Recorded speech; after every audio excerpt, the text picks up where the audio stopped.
हठात यह तीन राशि व्यक्ति भाग्य एपरी बदल कहीं केबे कल्पना करनथिले। सेप्टेम्बर 30 पूर्वर तीनोटी राशिर लोक माने अपार धन एवं संपत्ति हासिल करने जाउछन्ति।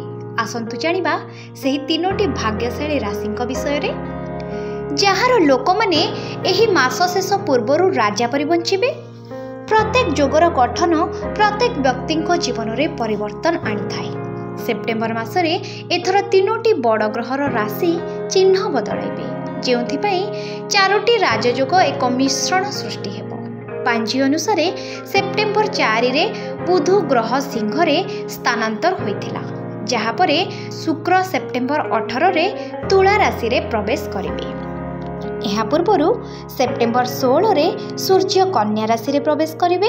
फल मिथुन राशि रे बुधादित्य जोग, शुक्रादित्य जोग, लक्ष्मी नारायण जोग एवं शश राजयोग मिथुन राशि लोकों पाई शुभ खबर आनी पारती।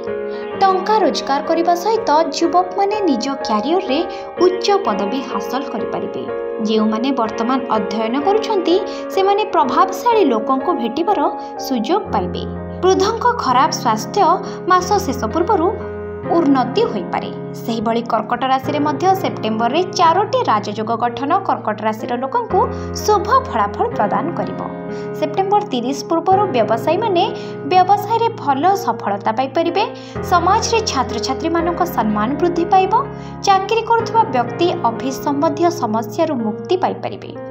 यह व्यतीत विवाहित लोक मानकर अन्यावश्यक खर्च ह्रास पाइबो, जहाद्वारा बहु संचय हेबो।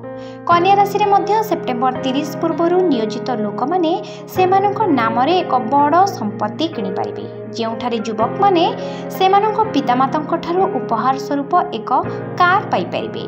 व्यवसायी माने सेमानक परिवार सह विदेश भ्रमण करिवार एक बड़ सुजोग पाई पारंती। यह व्यतीत कन्या राशि लोक माने मध्य मुंड बिंधार समस्या मुक्ति पाई परिबे। ब्यूरो रिपोर्ट आलोकित ओडिशा।